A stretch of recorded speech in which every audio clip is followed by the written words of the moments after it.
sports, I think, is something that we're all interested in. We're all reading about the growth and the narratives.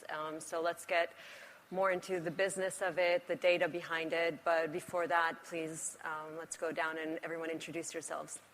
I thought they should start from there. They're the sort of big names of women's football. But I'm Shrey. I'm the Fan and Community Engagement Manager at Lewes FC. If you haven't heard of Lewes, we were the first club back in 2017 to have equal budgets between our men's and the women's team. We've been trying to, or striving to do, football the right way, especially when it comes to our women's team. But until last year, we played in the Championship, but unfortunately we got relegated to National League. And yep, I'm excited to be here along with, I think Helen and Aidan have much more knowledge and experience than me, but yeah, thank you. I'm Helen Ward. I had a 22-year senior playing career, and then summer of 2023 landed myself a job as a general manager at Watford, which was a surprise to me more than anyone. Learnt a lot in that year and a bit, and just recently had a change in title. I won't say promotion, but a change in title to head of women's football, so even more learning on that front. And yeah, every day's a school day. I'm Aidan. I'm a general manager at West Ham. Started off as a coach in the women's game back in 2009. Helped a couple of clubs write their WSL licences right at the beginning in 2010. And then got the opportunity to come back into women's football as a GM in 2020. So I've been at the club started 3 days before lockdown, which was interesting. Great. I'm going to start, our topic of conversation is really the fandoms and the different fans and the women's sports. And I can say that anecdotally, right, I do go to a lot of women's sports, and I think we're going to focus on women's football, just the nature. And it is a different fandom, right? So you do go to a women's game, and whether it be at Lewes or at Arsenal Women's, it's a different fan base that you go. If you go to rugby, if you go to cricket, you go to the women's game, you see it anecdotally. I can tell the difference. But since we're here talking about data, what can you share in terms of the types of fans that you're seeing, any comparisons that you have that to the fans that go to the men's game? So both, if you can, I think I'm going to start with you actually, Helen, because anecdotally, since, being for a 22-year career, the types of fans that you would see coming to the games and what you're seeing nowadays, and then any data that you can kind of back it up in terms of the changes that we've been seeing. Yeah, so the start of my career, types of fans would probably be limited to my mum and maybe a couple of others. There certainly weren't too many on the sidelines.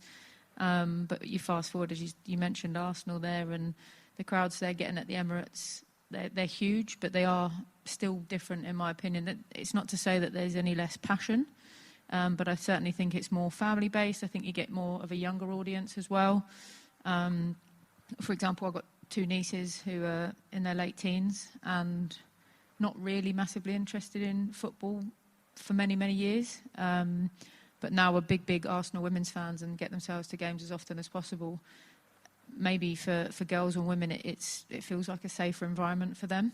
And I certainly feel there's more of a community feel. And I know sometimes you have to protect the players and their welfare is paramount importance, but you still do get that engagement at the end of games, whether it's autographs, selfies, that kind of thing. And I know it's becoming a little bit more difficult now with the bigger crowds, but I still think that's a really important part of certainly women's football, and I imagine many women's sports, is that fan engagement, whether it's on social media, whether it's in person.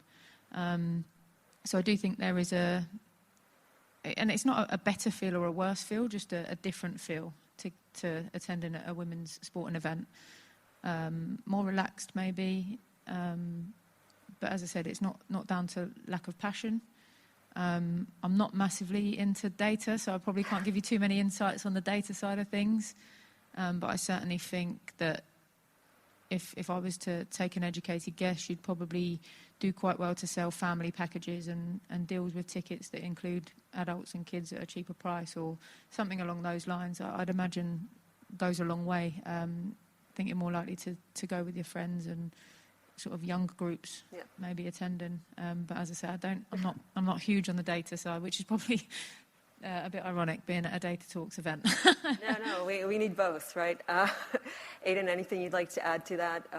No, I think Ellen hit the nail on the head. I think the women's game, you would see the crowds are far more inclusive, and you'll see people from different backgrounds, different representations coming to the game and feeling safe to be able to enjoy football where they might not be able to do that going to a men's game where they still feel it might be a little bit tribal and a little bit aggressive.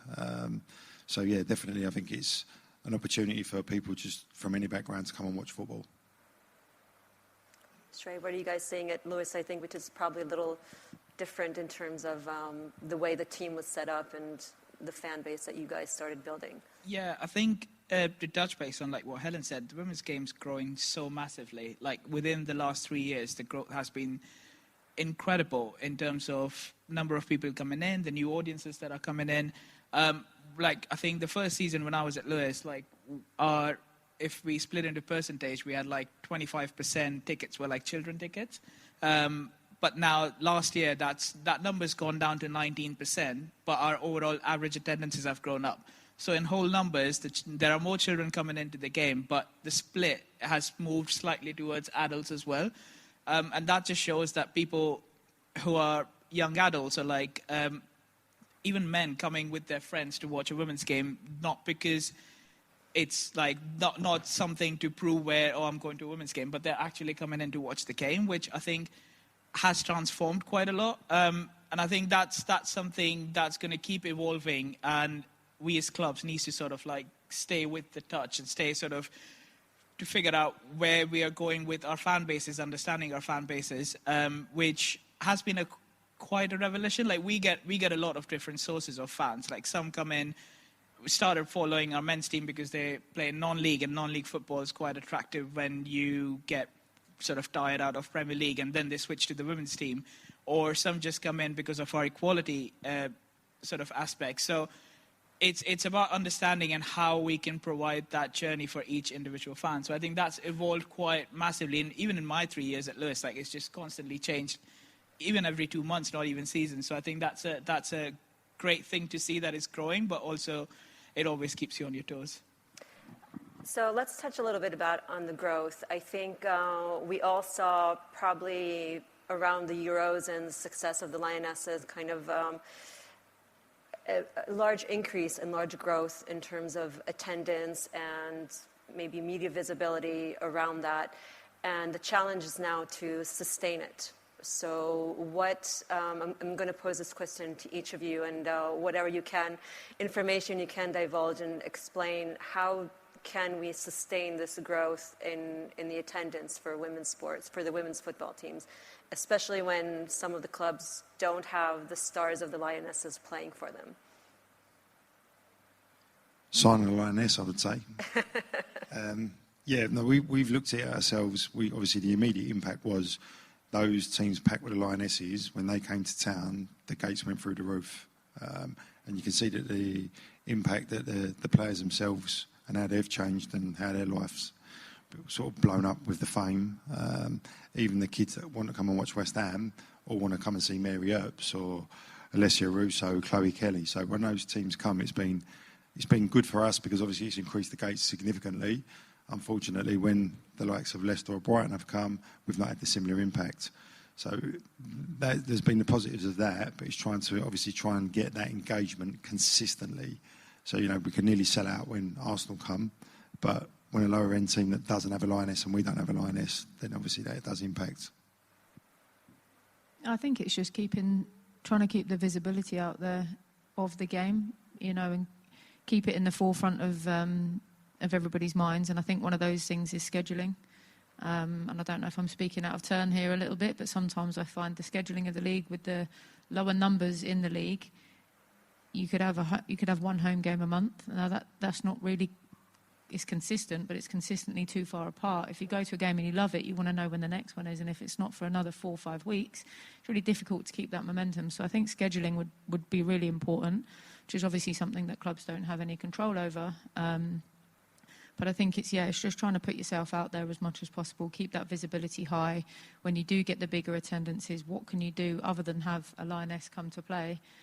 what can you do to bring those people back? And it's like, yeah, great, you've come to watch Alessia Russo, but how about next week you come back and watch player X, Y, and Z, who might not have played for the Lionesses, but they might in the future, and they need you to keep coming. And it's trying to, I think if I knew the answer to that, I'd probably be a lot richer. But yeah, it's a really tricky one. You want that bandwagon to keep going, but it's how to keep it going is the key. I agree with what Aidan said. Like we had a FA Cup game against Man United, and it was bonkers. Like we had to literally hire out the car park outside the stadium, and like it was a massive logistical nightmare. And we had so many. Like my inbox was flooded with complaints saying, "Oh well, I've been coming to the club for 20 years. I didn't get a ticket. Like this is not fair." And what we did was, it was funny, but we emailed all those people back saying, "Oh well, sorry you missed out, but next weekend the women's team are back at home. Why don't you come for that one?" No response, no ticket bought. So it's that thing where people come in for that big name and they kind of make you feel guilty for trying to make women's game a much more sort of sustainable and organized manner. But yeah, I think having that connection, which Helena touched upon, was the connection between the players and the fans is so crucial and so sort of key in the women's game.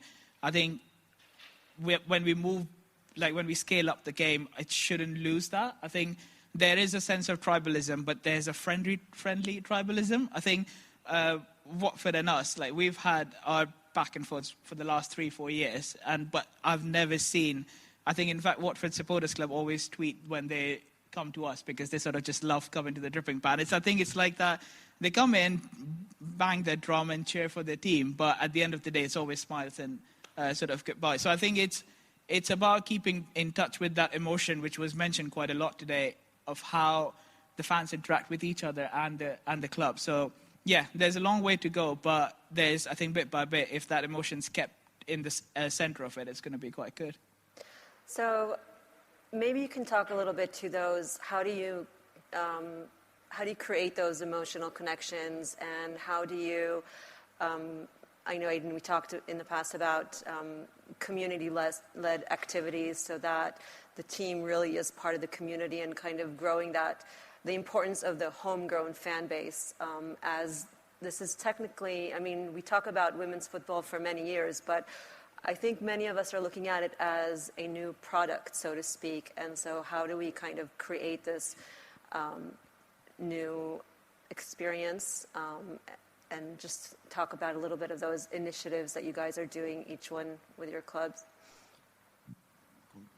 Yeah, I think because it is relatively new, I think we're looking at a younger generation that you want to try and get into the sport. I think there's a certain generation that just won't have it, and that's fine. There's no point in trying to work on that. But for me, I'd like to place a lot of emphasis of getting into schools, local clubs, building relationships with local grassroots teams, offering tickets for their young players to come along, and they bring their parents and their siblings, those kinds of initiatives. But getting out there and trying to, as you said, interact, getting your players out there, meeting them one-to-one. As soon as that kid thinks, do you know what, Anna Philby, for example, she's my friend now, I'm going to go and watch her play, and almost making them think that they're really part of the club and the team. And we can probably do that to a greater extent because we're in a lower division at the moment. We've got a smaller fan base. It's not going to get too crazy. And I think we have to utilise that by getting out there and running activities, running festivals, whatever it might be, where, as I said before, you're visible, your badge is out there, your brand is out there. This is what we do, but we're real people. We're nice people. We're not just running around on the pitch trying to win games. We've got good people involved both on the pitch and off the pitch, and trying to get people to buy into that sort of, for us anyway, that sort of family club, that family ethos, and that we're all in it together, and it's not us and the fans, it's everybody together. And with the supporters group, we've got a lot of communication with them, and we try and look after them to as much as we can. Obviously, we can't tell them everything that's going on all the time, but we try and keep them in the loop as best we can. And we've got contacts that then can spread the word, and they know that we're trying to do the best for them, even if sometimes it doesn't always come across, or results don't go your way. I think it's just maintaining those relationships as far as you can to not keep people on side, but just keep them wanting to come back. Aiden? Yeah, I think after the 2019 World Cup, there was a million women and girls signed up to actually play football. So that tells you the interest, and there wasn't enough coaches or facilities to be able to facilitate that at that point. So the demand is there, and women are interested in playing football and being part of it. We work with our schools, we work with our sister clubs, so we work with a lot of girls-only clubs and a lot of mixed boys clubs as well now. And then we do fan activities and engagement where some players will go and visit the clubs. We'll have host some of the teams at the training ground. Sometimes we'll use some of our players. Some of the men's players will come and talk to the girls themselves. And we've seen a significant increase in participation as well. So within our programmes, we have about 500 girls per week in a coaching programme at some form of level suitable to their ability locally at the moment. So we know that's starting, and then we're starting to see a slow transition of those then coming into games as well. One of the issues that we do face is that the women's game predominantly is played on a Sunday, and that's when fixture days are for the young people that are playing. So we try and put our kick-offs back to as late as possible for 3 p.m. to get as many of our sister clubs there as possible. But we do see the significant impacts of teams that will play in the afternoons can't make the games. So that was something that's slightly different to the men's game, where predominantly, traditionally, it was Saturday at 3 o'clock. You could go and watch your men's team, and you could all go and play on a Sunday. So there's different ways that we're trying to get around that at the moment as well. Yeah, I think in our case, because Lewis as a town is really small, so like it's just got a population of 17,000. So our glass ceiling, which we've spoken about before, is really low. But what we try to do, and like we try to go to schools to do school assemblies where we take players up and they speak to a group of 40 to 50 kids who then on a Sunday run up to the player and said, "Oh, you were at my school the other day." So I think that connection is really key. Also being a small town, I think that's now become a disadvantage for us, because until last year we were full-time and all our players lived in Lewis. So they would walk around and they would get recognized on the street. They would have conversations with fans while they were doing grocery shopping, which is, in a weird way, such a niche thing to have. You can just go to a Waitrose and see your favorite footballer buying milk or whatever, and you can have a chat with them. But now, because we've shifted to part-time, we don't really have a lot of players living in town. So that connect has disappeared, and we're feeling it. Like, we're getting feedback from the fans saying, "Oh, we don't know the players. We don't know the new players who are in there." And that's seen our attendances drop this season. We're trying to figure out what exactly it is, but I think having that player connection in the community, like you said, is really key. We have a Lewis Junior setup, which is around 500, 600 odd kids who play from under 9s to under 18s in the sort of community teams. And what we've started this year is having them each, sort of one team each weekend as mascots. So they come in, they walk out with the teams, they look up to the players that they sort of see as they aspire to be potentially. And I think that's created that feeling where parents would like to bring their kids down. Now we're seeing that the junior leagues, like the parents are forcing the kickoffs to be earlier so that they could go to the game, which I think is a powerful shift from having that influence on sort of the communities that come to the game, because in the end that's what makes women's games so special, is the different communities that come together and build up a team or a club. So yeah. Double-edged sword. You're growing too big that they don't shop at the Waitrose anymore. There was a question here before, I think, to the previous panel on conversion, right? So in terms of, if we know that someone is a fan of the game, is it possible? I agree, Helen, there's some people that it's not worth talking to. They're never going to be fans. But how can we identify those same families or those same traditional men's fans and convert them to also become fans of the women's game? What do you look at those as initiatives of what you're trying to do? Yeah, 35% of our season ticket holders are actually season ticket holders for the men's team as well.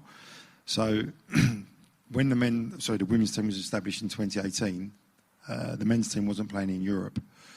So unfortunately, when we first started, we were getting very good crowds. Year one, it was sort of averaging 900 to 1,000 people. Year two, we were at sort of nearly 2,500. We had to move from the stadium at Rush Green to move to Dagenham to be able to go with the increase. Then COVID hit. Then we came out of COVID, and then the men's team were playing in Europe, which meant Europa League games on a Thursday impacted that the men's team was then playing on a Sunday. And like Helen said at the beginning, with scheduling, we have no access. We're 35% of our fans straight away that are down. So hopefully we're going to see some of those start to come back this season now that the men's team's not playing in Europe. That was one thing. In terms of the conversion rates and others, there's something that we're looking into. 11% of our season ticket holders in the men's stadium are female. So that's around about 7,000 people. Yet we're struggling to get them to convert to come to the men's to our games. Now that may well be due to the fact that there were so many clashes last season. And again, we're starting to put some strategies together to try and engage with them, to try and get them to come to some games, at least try and taste it for the first time. Yeah, I think for us, again, Watford has a supporters group called Women of Watford, and that's about getting more women to football matches, not women's games, but to football matches. So we try and work a lot with them and other supporters groups from the men's side, and try and engage with them to say, look, we're not comparing the two. I think we need that. That's the biggest key, is for people to realise that it's the same sport, but it's a different game, and you don't have to choose one or the other. I always say it's like choosing your favourite kid. You don't have to do it. There's pros and cons to both, but you don't have to choose your favourite kid. You don't have to choose whether you like women's or men's football. Like, you can enjoy them both. It's okay. And I think that's the key thing. If you can get over that, then you'll get a lot bigger conversion rate. But I think for us, we've found that playing our home games predominantly outside of Watford is a real barrier. But then you have to, on the flip side, if we were to play all our games at Vicarage Road, it costs $8,000 to open up the doors of the stadium before you even get started. So it's kind of weighing it up of, if we can't get the attendances to then cover that costs, then we can't really play there. But if we don't play there, then everybody's out of their usual routine. If you play a game at Vicarage Road, you guarantee we're getting probably over double what we would normally get, way more than double. That we'd get at Wealdstone, because they know where to park, they know what food they can get, they can access the club shop. It's in their normal match day routine. But it's trying to then convince them that it's not just a one-off game. Come to every game, and if we can guarantee that you're going to do that, then we can play more and more games at the main stadium. But again, it's down to fixture clashes. Groundsmen are very protective over their pitches. All that kind of stuff plays into it. Sometimes it feels like you're fighting a losing battle, but you keep going and you chip away, you get those small wins, and gradually you'll get somewhere. But I think certainly working with supporters group from both sides of the club is where we find that we have, some of the best success. I think we're in one of the fortunate situations where both our first teams play on the same pitch in the same stadium. So I think 3 years ago we started that conversation, speaking to the men's fans, saying, look, the men's team are away in whatever little town 3 hours away, so why don't you come on Sunday to watch the women's team if you can't go to the away games? It was a slow ask, the first comment, which is really frustrating, but the common response was, oh, well, so are you going to ask the women's fans to come to the men's games when the women are playing away? And we're like, well, it's not about comparison. It's growing both the teams, which are in the end going to benefit the same club. But eventually, I think people started buying into it more. People realized that there's different experiences, but you still have the same access to hospitality, to club shop, everything on the same sort of like you do on a Saturday, you just do on a Sunday. That saw both our attendances grow. So when the Equality Campaign initiative was introduced in 2017, it saw both the teams' attendances grow together. So I think people started coming in believing in the club and what the club stands for, and not just a particular team.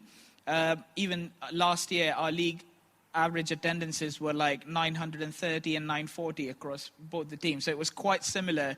And you could see, over the years, both the teams have grown hand in hand. And one of our sort of benchmark is, so we sell a season ticket, which is a super season ticket, which is like both men's and the women's games.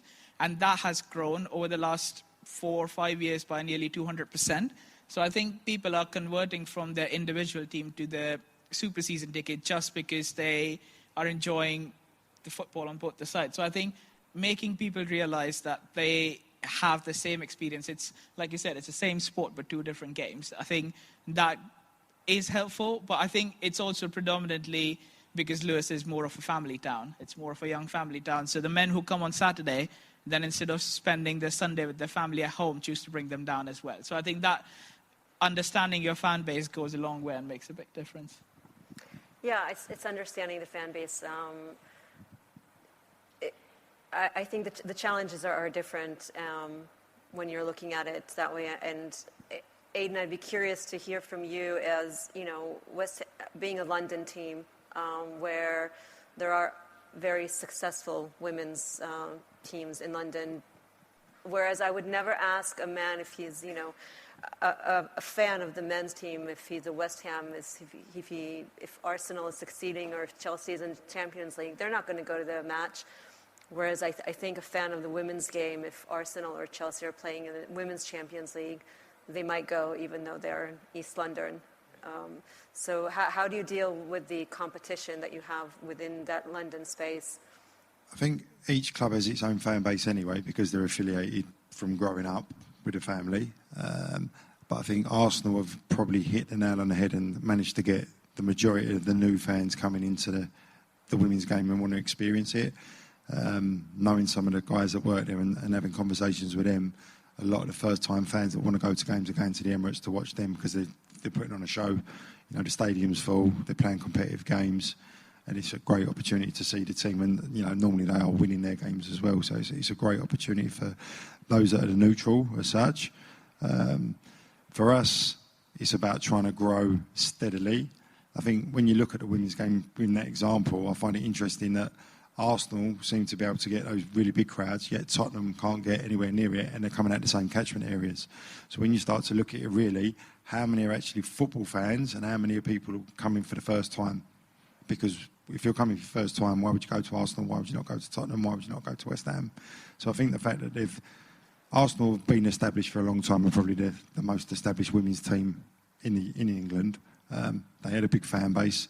I mean, we were quite lucky. We were at a first stadium game back in 2012 and they had a crowd of about 5,500 there, which was big then. If you told me to fill it to 60, I wouldn't have believed you at that point, but it has happened. But I do think those coming to those games at the moment are not necessarily Arsenal fans. They're people that want to go and just say a good game of football. I think when you start to then compare, for example, Barcelona came to Chelsea last year for the Champions League at Stamford Bridge. That's probably the best team on the planet at the moment, and you can only get 24,000 people there. So that's, I think that's where it's at. I think obviously Arsenal have got a big part of the Lioness squad as well, the big names. That's an interesting one, and it leads me to the question about some of the things we talked about this morning in terms of fan engagement above the attendance, right? Is like, how do you engage with fans through, whether it be through social media, through brand activations, and how do you reach the fans that are not necessarily there on match day, and what kind of story are you telling, and those strategies and those methods to engage with fans. Please, Helen. Yeah, I was actually looking at our social media numbers the other day, and we actually stack up really, really well, which is great, but it's really frustrating that doesn't then translate into attendances on a weekend. But I think we're about third. If we were still in the Championship, our numbers are about third. And there's some pretty big teams in there. But I think it's just, I'm lucky that we work very closely with the media and comms department at the club. They cover both men's and women's teams, the same group of staff. And they're as enthusiastic as what they do with us as they do with the men's, and that's not always the case and hasn't always been the case at many clubs. So we're always trying to come up with new ways of engaging. We've come up with a new podcast recently where that can then be chopped up and used on social media as well as the long form, trying to get fans to know the players a little bit more, a bit like what I spoke about before, where people can get to know the players and the staff and feel like they're really part of it. And that was, one of the ways we're trying to do that. And then we hope that can then turn into those attendances and grabbing more people for games. But, I mean, going back to Arsenal, I was fortunate to play there for a year and a half in 2009, 2010. And I just think they've always led the way with how they promote their women's side. It's always been a big part of the club from, the really early days. And that was before social media, but it was always part of it. They were always in the men's match day programme. There was always talk of the women. I trained at the training ground, which I don't think any other club probably in the country did at that time. Okay, it was still in the evenings, but we were at the training ground. We got all the kit. And a lot of that was down to Vic Akers and his role between the two. But I think they've always led the way. and where in recent seasons they haven't necessarily led the way on the pitch, winning league after league like they used to, but still with that fan engagement and that they've got a core group of hardcore fans, and it's a big group that support Arsenal, and that's it. It's not I support Arsenal men, I support Arsenal women. I think there are a lot that probably do just support the women, but a big chunk of Arsenal fans are Arsenal fans, and I think that's where they lead the way. And I think for clubs now, they're starting to realise, right, we have to be together in this. Although it is two different teams, it's two different games, we are one club, and that's how you then try and get the crossover between the two sides. And is it the same with you, or are you doing different social media strategies for the women's and the men's?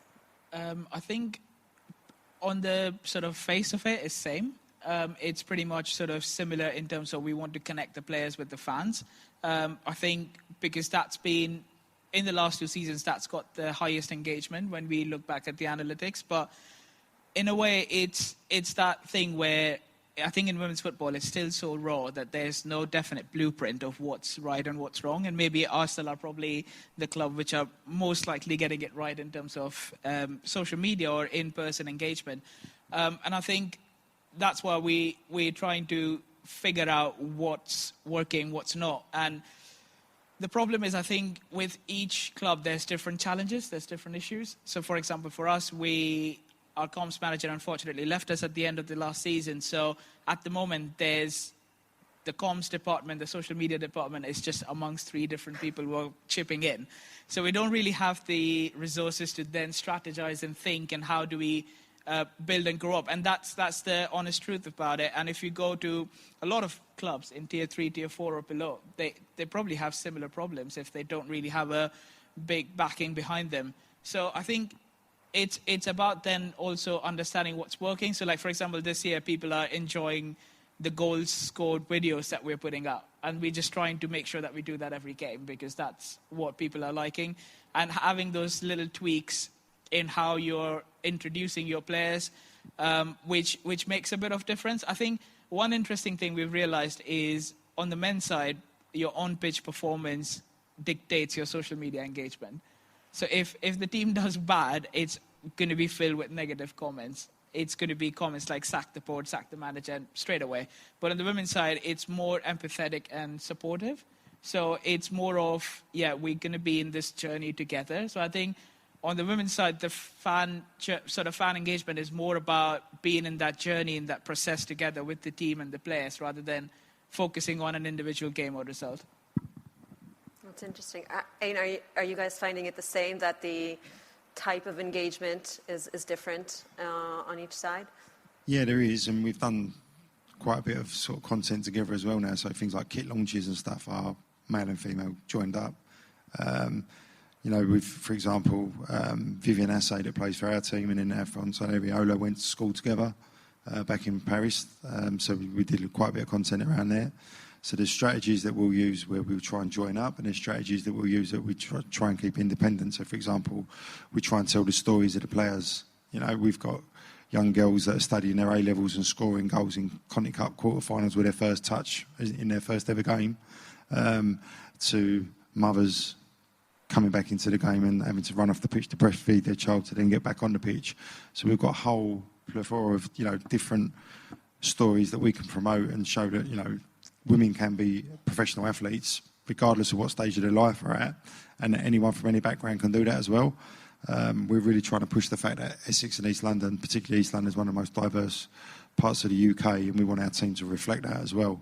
So now even sometimes when we're trying to look at the different populations that are in Essex and East London, can we find players for those national teams that can help us grow that fan base as well? So this summer when we lost Mackenzie, we signed Kinga, and we've got a massive Polish community in East Essex and East London, and straight away we're getting requests from all these clubs. Can Kinga come and do appearances at our club? So there's a different way for us as well to try and engage within the community. I love that, the story of from A-level to maternity leave, telling the stories.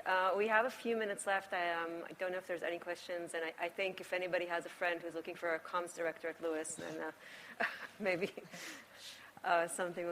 Any questions from anyone? Yes. Can we just maybe get a microphone out there?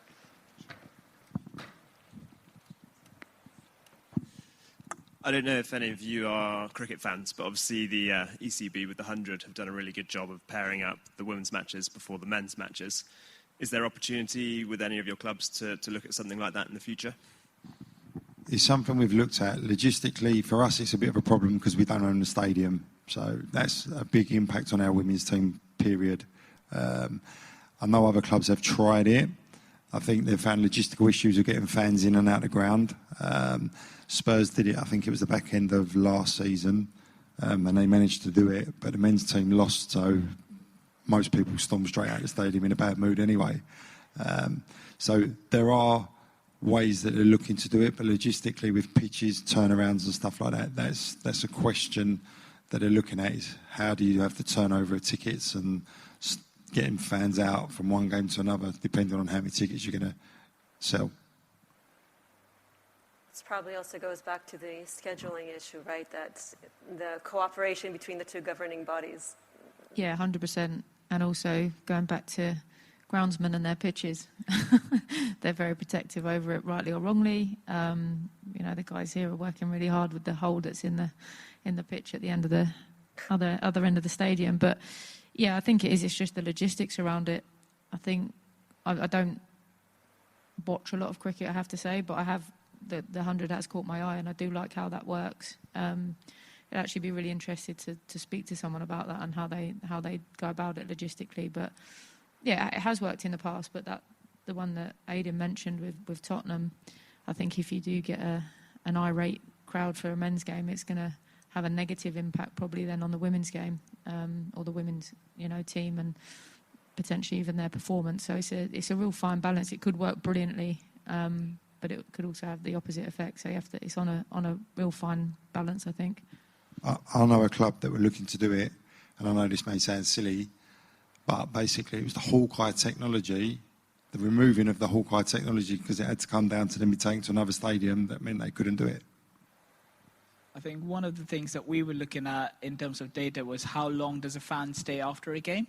And I think that's the element piece we discovered, that the engagement for a football fan is quite short because they come in with their mindset of 90 minutes. That's it, I'm done. But in cricket, people are used to staying for the whole day in the stadium. They know that they can have food, have a drink, and things like that. So I think even if there's the gap between two games is big, it's still there's a lot that's going on that can be done, which is difficult in terms of football, because people are like, all right, 90 minutes done, I'm going to go home. But to keep them engaged for, let's say, another 2 hours and then another game is probably something that we did look into, but it was a bit challenging at that point. And also changing rooms. If it's a December rainy day, the state of the changing room after one game is not going to be something that the next team wants to go in. So I think that's probably one of the big logistical issues there. I think there was another question there. Yeah. How do you think the main stadium's pricing will evolve? Because I've read quite a bit recently about how obviously Chelsea and Arsenal are putting lots of games in their main stadium, and now they're trying to edge up the pricing, and people say, well, no, I only want to pay £10 or £15. Obviously, Helen, you spoke about how important Vicarage Road is, but how do you sort of nudge that on so that you get that revenue stream up? That's something we've been trying to look at ourselves, because we think we're underselling the tickets, but the WSL did some research and they said that the price set should be somewhere between £12 and £15 and you shouldn't charge any more than that. And then when we have done, obviously that's when we've seen a decrease in the numbers. So I think that is the $1 million question, because realistically, to drive revenue streams, you can have the Emirates filled, but if it's only filled at £10 a ticket, actually you're barely breaking even for the match day running costs. We've costed it out for ourselves because we don't own the stadium. We have to pay a match fee, and for us to try and fill the stadium, then obviously a £10 ticket, we'd be losing money. So yeah, there's a piece of work for that to go at the moment.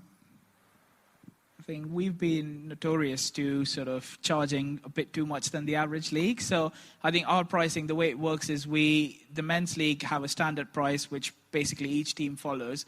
And to sort of imbibe our equality, we basically then charge the same ticket to come to a women's game, because we saying it's the same product, it's the same effort, it's the same game. But I think what's that done is, I think 2 years ago we were we were sort of outpricing Chelsea. We were playing Champions League football, and we were in Championship. So it's challenging. I think that FA report was quite insightful, because what that basically said was you need to sort of up your prices a bit, but not too much.